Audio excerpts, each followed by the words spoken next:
first myth that I had to get over and that I want other people to understand is that yoga is not a religion. It is a spiritual discipline. So think of it like prayer or fasting. That's scary to think that if I do something outside of this little box that gave me God in this little bitty box, and if I do something outside of this box, I'm going to hell. That can be very, very scary, right? So we have to do the work to dismantle that. And a part of dismantling that is dismantling white supremacy.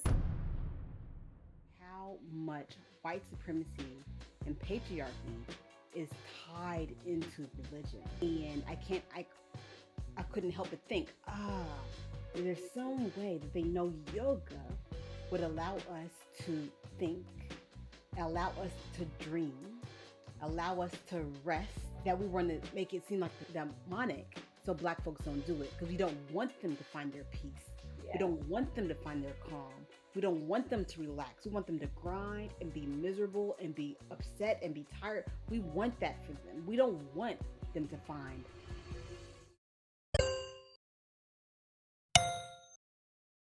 the best of the best.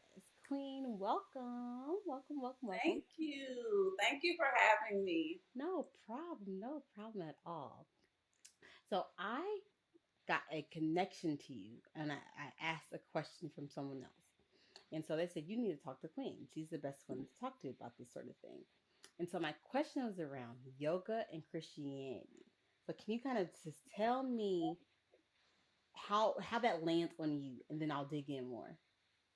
Yeah, so I think it's important first to know like my backstory as it relates to even Christianity. I was born in the church. I have never not known church since I was born. I'm talking like Bible study, mama rehearsal on Thursday, youth choir rehearsal on Saturday, multiple services on Sunday, vacation Bible school, like summer lock-in, summer trips with the youth. Was you an usher too? Junior usher, youth choir. I'm talking all of it. I grew up Hands of praise. Huh? Hands of praise. Well, that was my sister. My sister, she was on the dance team. That was the younger kids. But by the time we had one. So I grew up in the church. When I went to college, I joined the gospel choir. When I moved to Atlanta, I joined a local church there where I was a part of the ministry. So it was not just going to church. I was a part of volunteering for, their video team. And then when I moved back home to Houston, I joined a local church, and I was a part of their ministry and Bible studies and things. So like church and God and Jesus has always been a part of my life. And I started practicing yoga a long time ago. I can't really remember the year. It's been that long. It's been at least 10 years since I've been practicing yoga.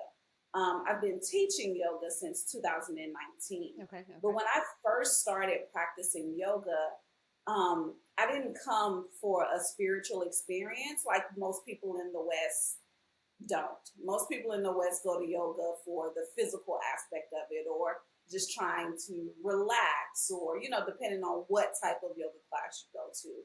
I work out, so I just wanted to stretch. I felt like I needed the opposite of like the very hard workouts that I was doing. It was my birthday. I wanted to relax, so I went to a yoga class, and I fell in love with it.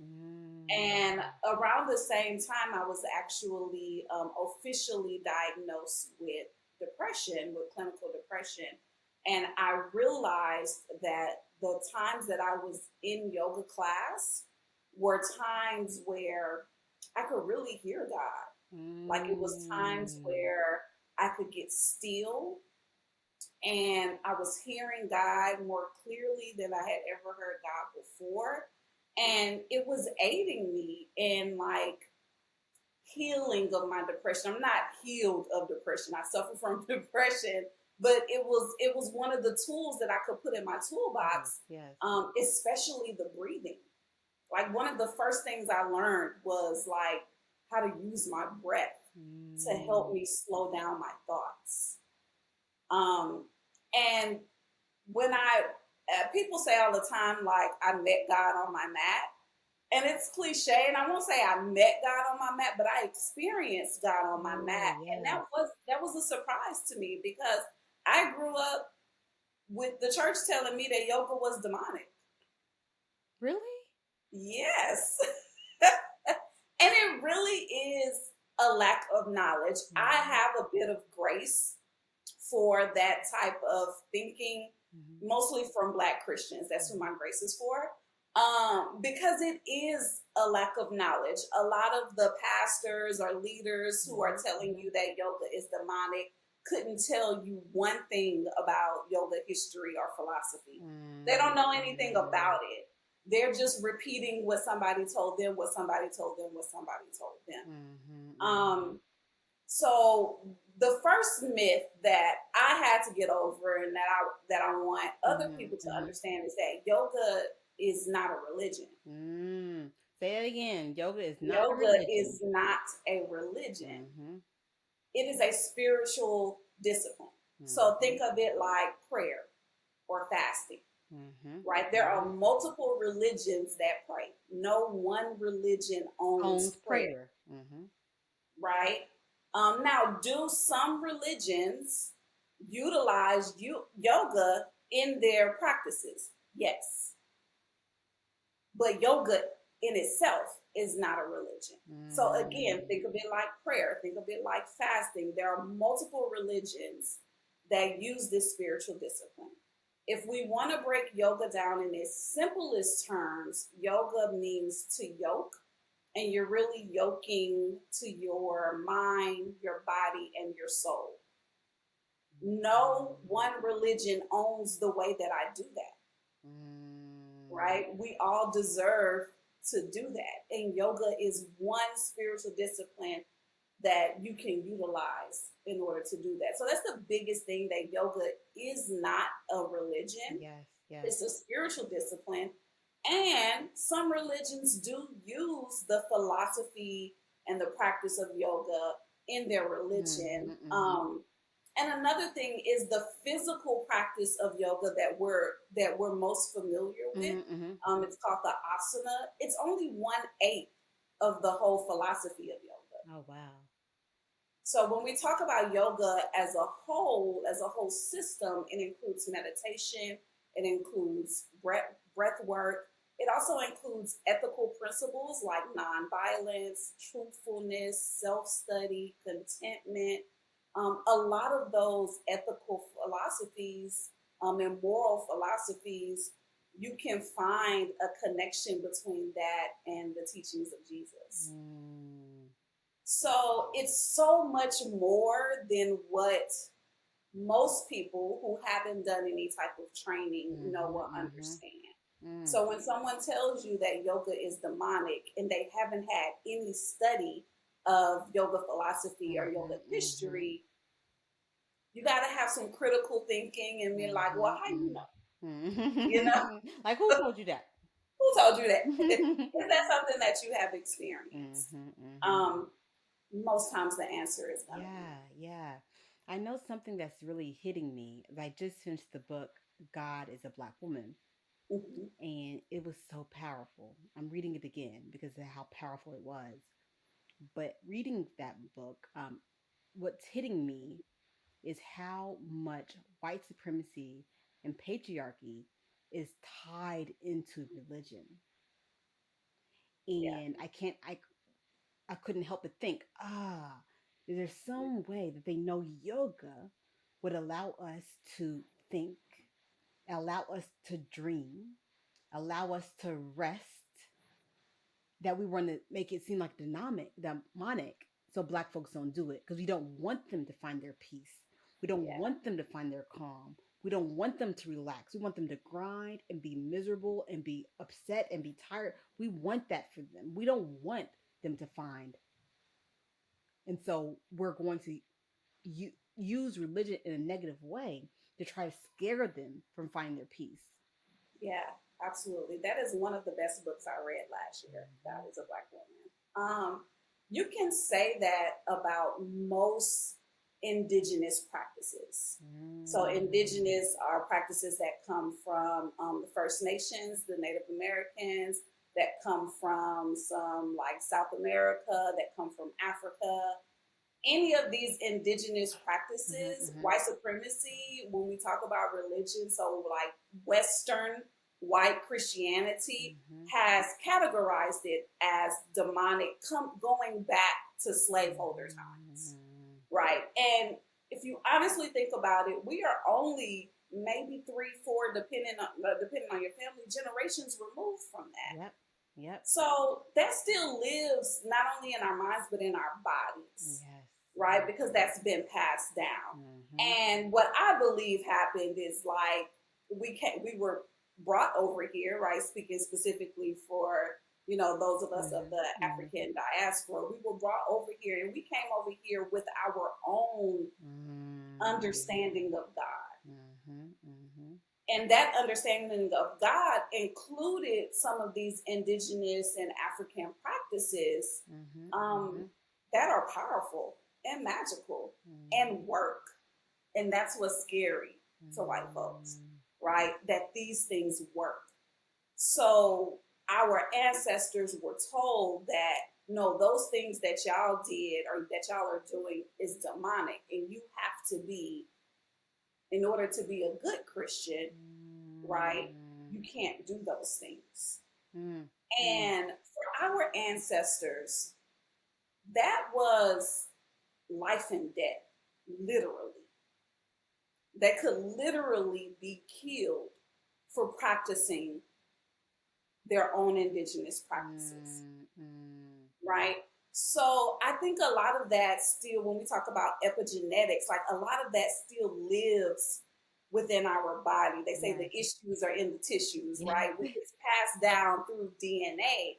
So when you talk about sometimes even things like questioning God or experiencing God in some of these, what some people may call unconventional ways, some people are literally scared to do that because we've been fear-mongered into believing that we're going to go to hell for everything. That's scary to think that if I do something outside of this little box that gave me God in this little bitty box, and if I do something outside of this box, I'm going to hell.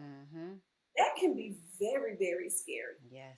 Right? So we have to do the work to dismantle that. Yes. And a part of dismantling that is dismantling white supremacy, understanding where do these beliefs come from. Yes. Yes. And rejecting the things that don't align with you. Now, I'm not saying that means that everybody got to go practice yoga, everybody has to practice African spirituality, but it's worth finding what works for you. That's it. It's worth looking at your beliefs that you currently believe now and asking certain questions. Is anybody harmed with this belief? And I'm not just talking about physical harm. So remember, nonviolence is one of the yogic principles, ahimsa, but it's also a Christian principle. And when I say Christian, I'm talking about Jesus, right? The teachings of Jesus. So does this harm someone, not just physically, but spiritually, mentally? Does this remove any type of rights that they have, right? So does my belief harm anyone? Does it harm me? Am I able to show up Does it harm anyone or does it harm me? Yeah. Because there's so many things that we believe, and because we've been taught to believe this whole concept of like struggling, and the more I struggle, the closer I am to Jesus, and we just want to struggle. We just want to, we just want to not show up as ourselves when God themselves called us good. You are very good. The first thing that they said when they created humans, right? So there's so many things to dismantle, and it can be scary. It's one of the scariest things that I've ever done. Is really working my way through what I believe and really saying, like, do you really believe this? Like in the depths of your soul, do you really believe these things? And being honest with myself and saying, no, like I don't. Mm-hmm. So what does that mean? Right? Mm-hmm. And there's no cut and dry answer for that. Mm-hmm. You know, they call it well, I call it liberating my faith because what I really focus on is the liberating part of it. And one of the liberating parts of it is experiencing God in these unconventional ways. Oh, I love that. Even when I started practicing yoga, I was very protective of my Sundays. Sundays was the day for the Lord. So I went to church and I spent time with family and I didn't do anything else. And that included yoga. And I was intentional about not doing yoga on Sundays. Um, and I look back and I think of all of the beautiful experiences that I missed out on because of that.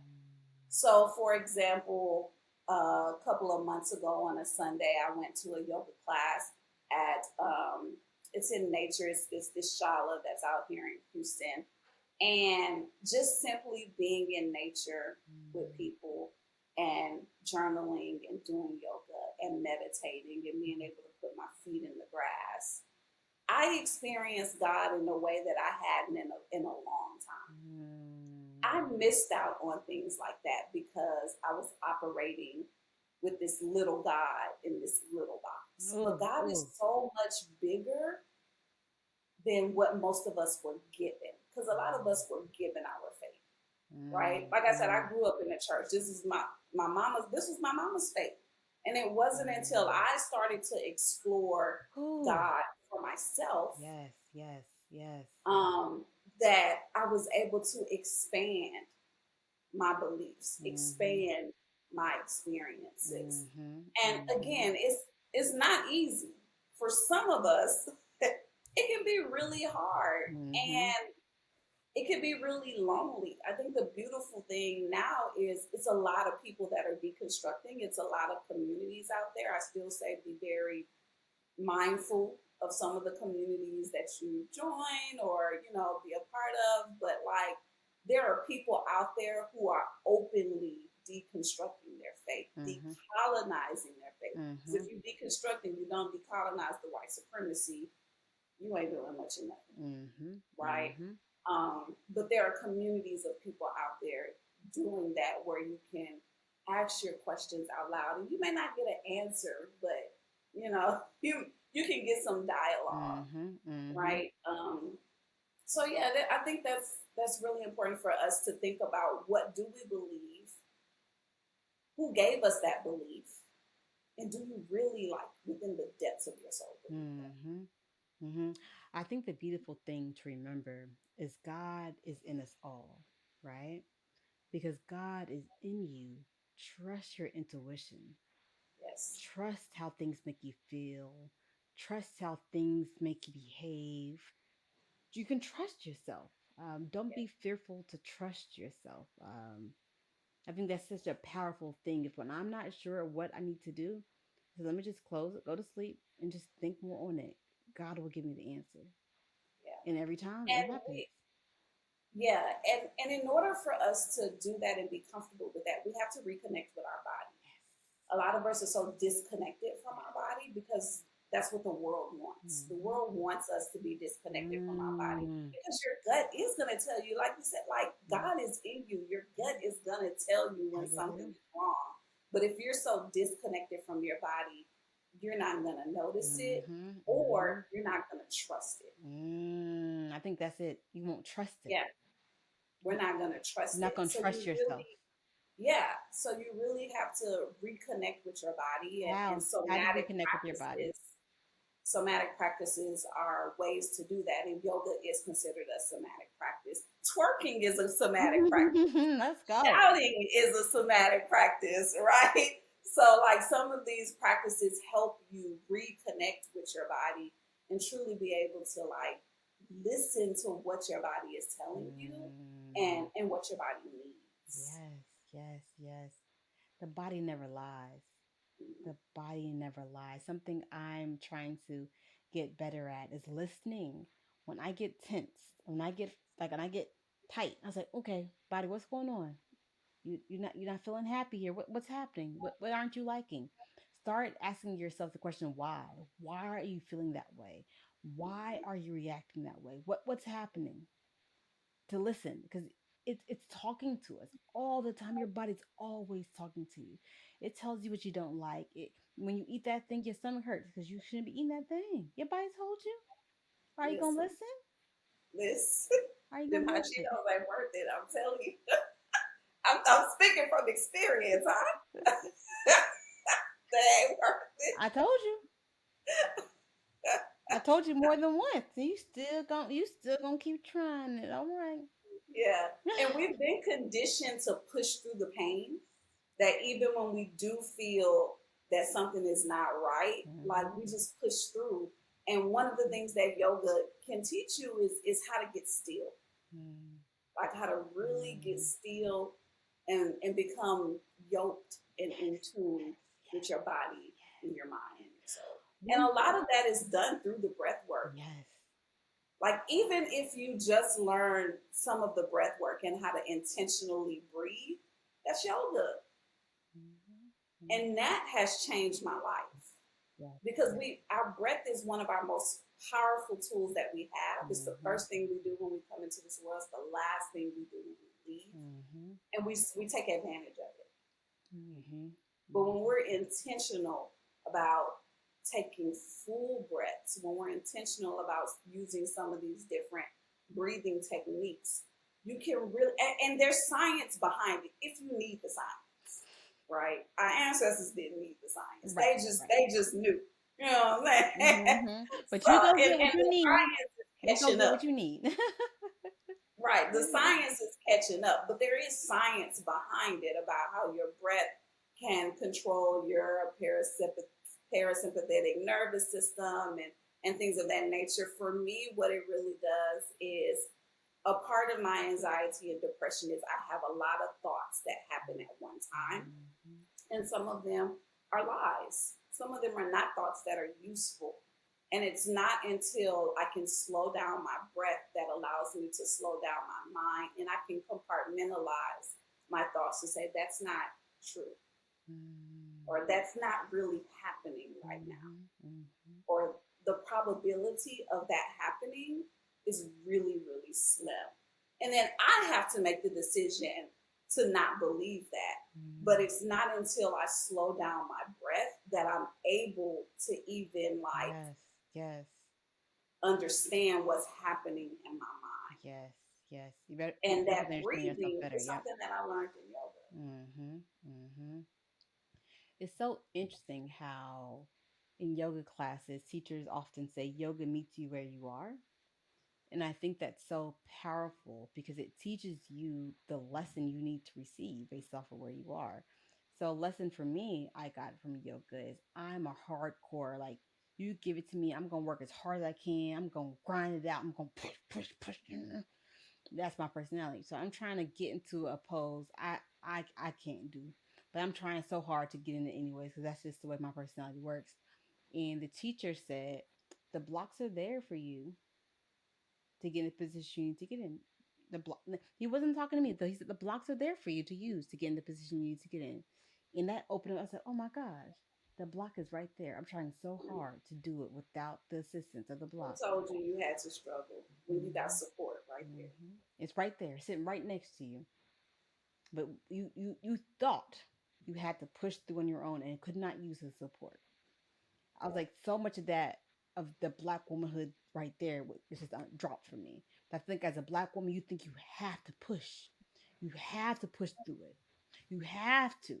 Like, how dare you get help? How dare you use support? Mm-hmm. No, you gotta push. Yeah. Yeah. That's beautiful. I love that. We call it taking yoga off the mat Mm-hmm. because yoga it really is a system Yes. that's done off the mat. Yes. Like you've lived yoga, right? But it's Mm-hmm. so many of those aspects that we do on the mat that transpire and Yes. translate to Yes. everyday Yes. life, and Yes. that's a beautiful one. Who Yes. told you you had to struggle? Yeah. Who told you? Who told you that when you got Who told you? support Mm-hmm. right there? And support is not a bad thing. No. It's not. It's not a bad thing, right? So that's a beautiful lesson Uh-huh. that you don't have like as a yoga teacher. I don't have to try to be deep all the time. Like sometimes it's just like the opportunity is there for you to even just say that, Yep. and whatever that means for you, Yep. you take that for It you. means for you. And it might not have meant the same thing for everyone else in the class, but it hit Yeah. me. I was like, "Oh, you are right. I hardly ever use my blocks. I don't. But why? I can't do the poses good without my blocks sometimes. Why am I choosing not to use them? Mhm. Why am I Yeah. choosing to struggle? And a lot of it also is just because we think that's what yoga is supposed to be, Right.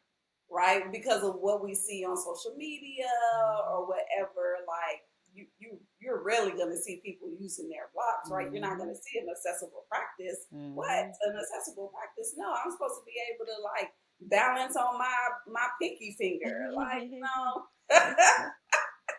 No. Um, so like that's why also if you're going to go practice yoga, like finding classes that are accessible because Yes. even when you say beginner friendly, like using blocks is not something that's beginner friendly. Mm-mm. Like that's just making the practice accessible. Exactly. But finding teachers that teach accessible yoga Yes. Yes. classes, find teachers that have decolonized their practice because it's all of us who have learned yoga in the West have learned a colonized version of yoga, right? So Mm. it takes a lot of work to make sure you decolonize that and Mm-hmm. understand the true Mm-hmm. roots Mm-hmm. of yoga. Yes. Understand that it's just not the physical practice, Mm-hmm. right? So yeah, I mean, not every class is for everybody, and not every class is for someone who identifies as a Christian, Mm-hmm. Mm-hmm. and that's okay. Yeah. That doesn't mean that that's the only class that there is, and now I'm a Christian and I can't take yoga. Yes. Like Yes. I teach Christian-based classes sometimes, and Mm-hmm. all it is yoga and Bible study. That's really all it is. Yep. Yep. It's the same poses. I just may read, a part of a devotion or something like that at the beginning of class. Sometimes I may, put you in child's pose and read a scripture or that's all that it is. It's no different. I ain't make up brand new poses. It's yoga. We just do a Bible study too, right? So there are people who teach that. There are so many different types of practices Yes. of yoga. Yes. And um, it really breaks my heart that a lot of us are missing out on such Yes. a beautiful practice Yes. strictly due to miseducation and lack of knowledge. Mm, mm, And mm. even if you go to a class or whatever and you decide that yoga is still not for you, that is okay. Mhm. I think that this whole idea of categorizing things, especially things from indigenous Mhm. Mhm. ancestors, as demonic is full on white supremacy. Oh. Things can be not for you. If somebody practices a different religion, if they're practicing African spirituality, if they're into crystals, if they're, let's not call that demonic. It's Mm, just something different than what you know, mm, different than mm, what you have experienced. mm, mm. But to categorize it as demonic is problematic. And I think we really need to sit with what does that really mean? Ooh. Where did we Ooh. learn that? It's harmful, so we should stop it. Mm, Right? mhm. Remember that question, is Yep. it harmful? The answer is yes. Right? And like really, like, do I really believe that? Mhm. Mhm. Mm. We're going to pause for meditation. Now we will pause for a moment of meditation with Dr. Crystal Jones.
I created a personal mantra: be happy, be healthy, be free.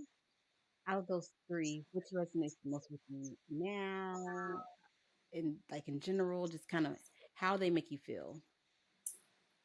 I resonate with be healthy and be free. Hmm. Um, I think health. We think of health as like only our like physical health. Like I Hmm. don't have any illnesses. While that is very important, Hmm. I think we sometimes neglect like our mental health and our spiritual health. Mm. And if we thought about our mental health the same way that we thought about our physical health, I think that we would maybe see less mental illness Mm. in our community. I definitely had to rethink how I thought about my mental health when I was diagnosed with depression, especially as a Christian, because so many of us are told that like if you got depression, you like don't have enough faith. And like if anybody has Mm. ever told you that, I want you to know that that is not true. That is Mm. just simply not true. Depression can be a chemical imbalance. Mm. Um, it could be a lot of things. Yes, yes, And not having faith in Jesus or God is not one of yes. There's something that just hit me that it feels like church done has been a source of a lot of trauma for you. And how have you navigated around that with how have you not let it push you away? them. Yeah. Um, for one, I do truly believe, especially within the Black church, that a lot of pastors, a lot of leaders are just simply repeating things that they've been taught, and they just don't know any better. Mm. Um, I've also had probably more great experiences in church than I have traumatic. And Mm-hmm. even now, like when I may say something and be like, I learned this in church, and people be like, what? I'll be like, oh, that's not okay. Huh? Like it's a lot of things that I still have to process. Um, but church has been, and I'm specifically talking about like the local church, the building, the people, has been a source of freedom for me in a lot Mm-mm. of areas. And it's been a source of trauma. And two things can be true at one time. Yes, yes, yes, I have released these binaries of thinking that it has to be either or, is black or white. It's not. yes, Life is yes, just not like that. yes. There's nuances in there. There was a period of time in 2020 where I didn't go to church, and it was the first time in my entire life that I intentionally did not go to How did that church. feel? It was very lonely and very hard. Mm-hmm. And I had to work through Sunday guilt, like the fact that I would wake up on Sunday and I wasn't getting ready for church, or even during the pandemic, getting ready to watch church, and especially like I had a whole connection group with my church where we would watch church online together and then do yoga. Like I was, when I tell you I was involved, I was involved. But I had to work through all of those emotions. I had them: shame, Mm-hmm. guilt, Mm-hmm. loneliness. Mm-hmm. Um, a lot of times we avoid these emotions or we categorize them as bad emotions, Mm-hmm. and they're not. They're emotions, Yep. and we're human, Yep. so we We're gonna have feel them. them all. And they say you have to feel it to heal it. So I had to feel that thing. Like I wrote about it. I journal a lot. I What wrote you about it. I learn? talked to my Say it again. I said, what did you learn from it? Yeah, I talked to my therapist about it. That was the biggest thing: therapy. And your pastor is not your therapist unless they got a degree in it. Hello, somebody. Go see a real therapist. Amen. Lights. Um, but one of the things that one of the biggest lessons that I learned is that like these are emotions that Mm. I had been suppressing, Ooh. that I had not allowed myself to feel. And because I didn't allow myself to feel it, like I wasn't gonna heal from it. I Mm. was gonna I was gonna continue to be in a space where I was mad at Christians, mad at church, because at first I was mad at white Christians, because we're talking 2020 was when this Mhm. happened. So at first I Mhm. was mad at white Christians, Mhm. and then I was at a black church, and my black church was operating very similar. So Mm. then I was like, wait a minute. Mhm. Now I'm mad at this church, right? So I was gonna continue to stay in this space of anger if I didn't metabolize what I was feeling. That means talking about it. That means writing about it. That means making amends with people. That means telling people how I truly feel and not looking for an apology, just simply saying, this is how I feel and this is why I feel this way. Right? Getting those things like off my chest, and not in like some of it was in angry ways. I'm not gonna lie. In 2020, I was angry. Mm. Most of the world was angry. Yes. But I was upset at Christians. And I vocalized that. And I Mhm. really had to go through the full process of feeling Yes. my Yes. Yes. emotions. I love that. Metabolize your emotions. Yeah. Oh, I never heard that. I love it though. Yeah. You got to work that thing out. And I'm Mhm. telling you, my therapist was a huge help in that. Mhm. Your Mhm. friends are not your therapist, y'all, Mhm. Mhm. unless they got a degree. Yep. Your pastor is not your therapist. We have to seek professional Yes. help. And us black folks have to be comfortable with therapy. Yeah. We have to get comfortable. I want to do whatever work I can do to make it a comfortable space where we don't think something's wrong with you if you go to therapy. Oh, something, you must be real broken. You need therapy. Like we have, again, back to my theory. I think anything something's gonna make you better, we don't like it in our community. Mm-mm. Yeah. Therapy gonna make you better, gonna make you think clear. Mm-mm. Mm-mm. Mm. That's not for you. Or they be like, girl, talk to Jesus. Girl, I'm going to talk Uh-huh. to both. Okay, Okay. I'm going to talk to Jesus and I'm going to Uh-huh. go to therapy. It's not right. I need together. Right? Sarah. And, And it, and and God works in mysterious ways. God could be working through my therapist, okay? there you go. And like I said earlier, if we had the same level of awareness for our mental health as we did our Mm-hmm. physical health, right? So, like, just like you should be going to, we should be, everybody, going to get your yearly Mm-hmm. exams, Mm-hmm. your preventative exams, all of that. Think about therapy in that way as Yep. well. You don't just go to the doctor when you're sick, Exactly. right? So I don't just go to therapy when something is happening. And my therapist has had to tell me that. She was like, I need you to schedule monthly or bi-weekly, not when something tragic is happening. Now Mm-hmm. you're like, oh my God, I need to talk to you now. Mm-hmm. Like, no, Mm-hmm. we need to have regular Routine. visits, Yes. routine visits. Routine. And there's check with your insurance. Like my job offers through EAP, Employee Assistance Program, they offer 10 free visits. So Mm-hmm. for the first half of the year, my visits are free. Mm-hmm. Now, when I get into the winter, so like I save up on my HSA because I know when it gets to winter time, I got to double up on my Yes. Let's talk appointments. about that. Again, we got to be smart financially. Your HSA, your health savings account, is tax deductible. So anything you spend on your body, it should be pulled out your HSA. Everyone should have an HSA to pay for all of your co-pays. You want to get massages, it can pay for therapy. Make sure we get us an HSA. Yeah. So Sorry like for my these tangent. are yeah, these are things that like depending on what type of church you may have grew up in, you were told that like you don't need that. Everything that you need is Jesus, and Mhm.